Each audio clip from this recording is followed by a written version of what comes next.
What's up, YouTube? I'm here today to bring you a video that I think is going to be worthwhile for a lot of people. Um, Today I'm going to talk about 10 cards that I think kind of no matter what happens with the ban list, some are situational with, you know, things that might get touched. But I'm going to talk about 10 cards that I have right here that everyone should be looking out for September 1st. I apologize, I'm a little sick, so I might cough during this video, but I will try my best not to. The cards I'm going to talk about have different uses if different things happen for the ban list, but I want to make you aware of these cards that I think everyone should be keeping an eye out for.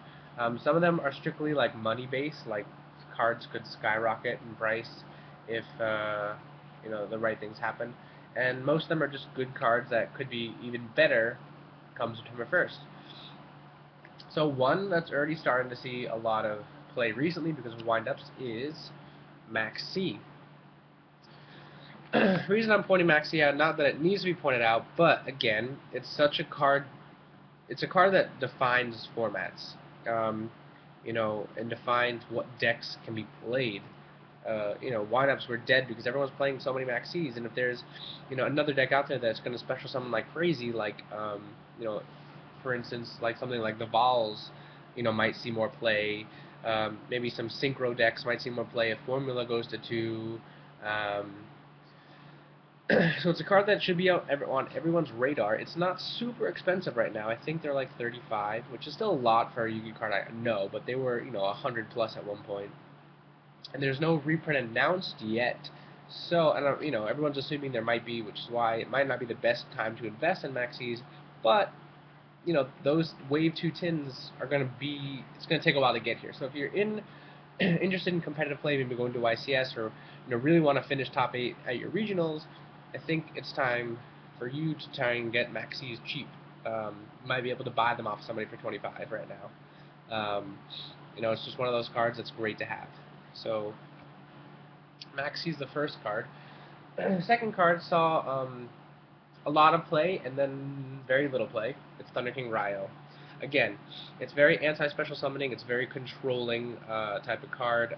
If format slows down a little bit, or people start playing more dualities and really relying on certain types of summoning and adding to the deck. Like if heroes get big, that shuts down the e-calls and the dualities, and a lot of their the Stratos plus like Thunder King Rai-Oh can easily change the course of the game.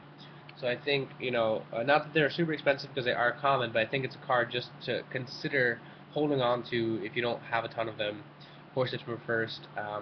It can be splashed into a lot of different decks, and it's just a great card that I think everyone should be more aware of going into the start of the ban list season. It's one of those cards that I feel like people play at the start of a new format and then kind of realize there might be some better options as the format evolves. But I think it's definitely a good card and could easily be thrown into some decks with cards like, the spell books coming out, all that stuff, searches, and all the searching power that all these new decks are getting. Thunder King Rai is going to stop all that. Another card is Emergency Teleport. Psychics really didn't do anything with this at 2, but in the right format, that deck is still really good. I think. The removal psychic stuff is still really great. So E-Tele is something. I don't remember how much the price is. Maybe like $8, but it could easily go up even more. And it's just something to kind of have on your radar. Again, if you have a lot of the psychic stuff already, but maybe don't have the teleports because they're out of your price range, you want to get these cards before the decks get popular. So E-Tele, I think, it should be on everyone's radar as well. Something to just kind of keep in mind as we get closer to the ban list being announced on September 1st. And keep in mind that a lot of these prices won't skyrocket until the format happens. So if the ban list hits and a lot of these cards you realize could be great, then get them before September 1st. Do what you can to make your moves before then. This card is very highly dependent on the ban list, but everyone thinks that Scapegoat could possibly get him banned. And there's my dog. Hold on one second. So Asura Priest obviously can attack all of the tokens at once, and stop all that nonsense. So it might be handy to bust out your copies of Asura Priest just in case. Make sure you know where they are, and or if you don't have any, maybe go get some, because Asura Priest is one of those side deck cards that could be good in like token type formats and things that especially summon a lot of weak monsters. The next card I want to make you aware of is a card that again could be good in the slower format in decks in the hero against the hero matchup. It's just great. Creature Swap. This card is just fantastic. Everyone obviously knows what it does and why it's good, but in a format where you're going to get the Dark Hero, and the heroes are definitely going to see a lot more play. Decks like that tend to sit on one giant monster because they don't run a lot of monsters, and try to beat you down with that. So if you can steal that big monster and then force them to make another play, one to get over that monster, and two to just make something bigger than your monster or force their spell and traps to go off and get rid of it. It's just a really great card. I play Lancer, and that card's on my radar for sure for September 1st to maybe main. If not right now, I'm siding it. So it's just a really great card everyone should be aware of. If Agents come back, it's a great card against that deck. It's a great card to use in that deck with the Shine Balls. If it comes to a format again where it's like Christia sit next to some Shine Balls, you could poke over the Shine Balls and then Creature Swap the Christia and like seal the game from there. So Creature Swap is definitely a card everyone should be on the lookout for. There's tons of them out there from Battle Pack. The next couple of cards are dependent on if anything happens to MST or Heavy Storm. First one is Night Beam. MST goes to 1. I am definitely going to invest and play some Night Beams. And I think everyone else should as well. It's just a little bit better than Dust Tornado. You don't have to set it, and your opponent can't chain anything, or chain that card to Night Beam. So if MST goes to 1, that card's going to see a lot of play. They're not that expensive. They were expensive when the set came out, I think, and I think now they dropped maybe around to that $7 to $10 range, maybe even cheaper in some areas. So I would suggest having 2 around now, because that's one of those cards that if MST goes to 1, price is going to go up immediately. Right when that official leak happens on the ban list, if MST is gone or at 1 or Heavy's gone or something, Night Beam I think is going to skyrocket. So I would say invest now, just to be sure. You're not going to lose that much money. They'll stay around the same price range if nothing gets touched with either of those cards. But I highly doubt those cards will stay untouched.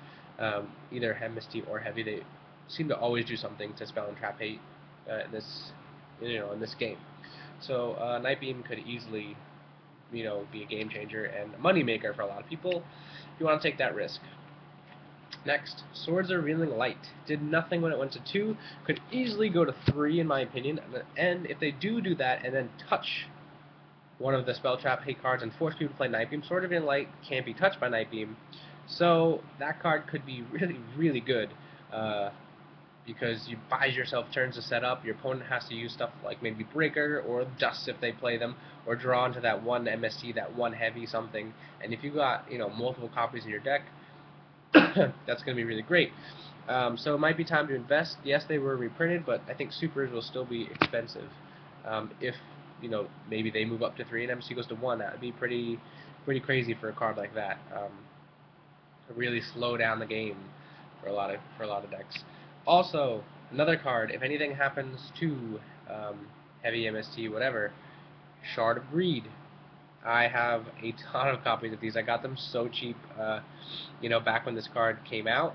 It was expensive because it was a secret, and then it slowly dropped and dropped and dropped and dropped, and I decided to jump all over it and invest in a lot of them. So, I would highly suggest people start looking for these and scoping them out, because if MST goes to 1, this draw power is going to be nuts. There's going to be very little answers to it. Your opponent's going to have to use the MST on this, and you're going to have 2 more copies, plus whatever else you have set. That's going to be safe, because this is going to bait MSTs and things like that.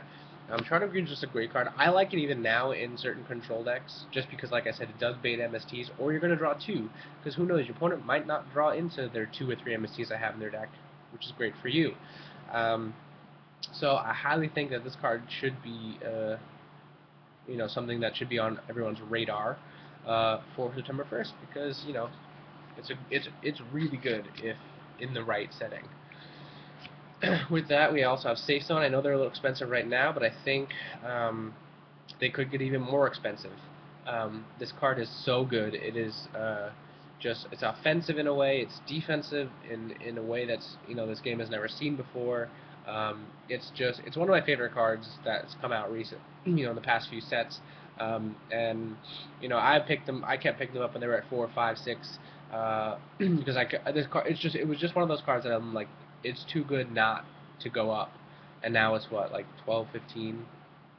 So I had a bunch of them. Now I have 4. But I got rid of them and I made no money there. So I think Safe Zones is still a card that could be looked at. I know it's a little pricey right now, but again, I think it's a card that still could go up because it's that good. The last card I want to talk about is pretty cheap. I think it's a $3, $4, $5 card max. But Preparation of Rites. If you want to start investing in this now, I think it's a great idea. This card, it's not like it's great right now, but Gishkis are going to be super popular, and I'm pretty sure this card's run in that deck. If not, it might be at some point. It's still cheap. I think this is the only copy. Like, it's super rare. I don't think there's any other common. Maybe a dual terminal, but I doubt it. So it's just something you should be aware of. If you want to start investing this now and reap the benefits later, like I did with shards, I have 31 shards agreed.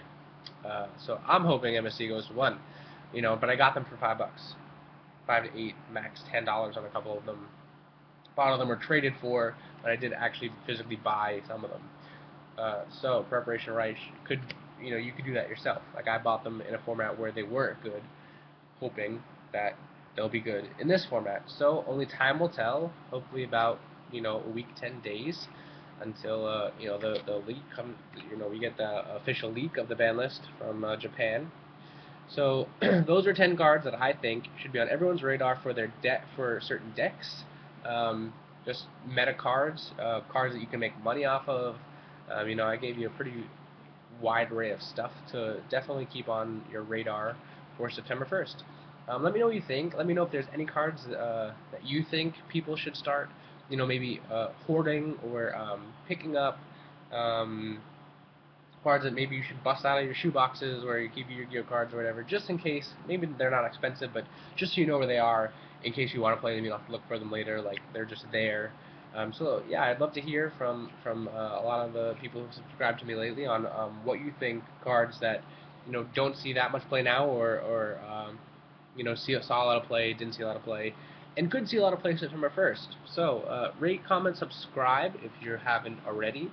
And hopefully, you enjoyed this. Maybe learned something you didn't. I did chop up all of my hair, so I do look a little different than in my past couple of videos.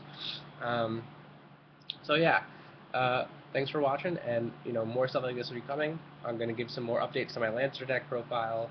Got a Gladiator Beast deck that I don't think I profiled on here, or recently anyway. So a lot of new stuff coming from me. Hopefully you enjoyed. I recently monetized with YouTube, so if you can click some ads, that'd be cool. It's not a big deal, not something I'm like trying to push super hard, but it would be nice. So thank you so much, and hopefully you enjoyed this video.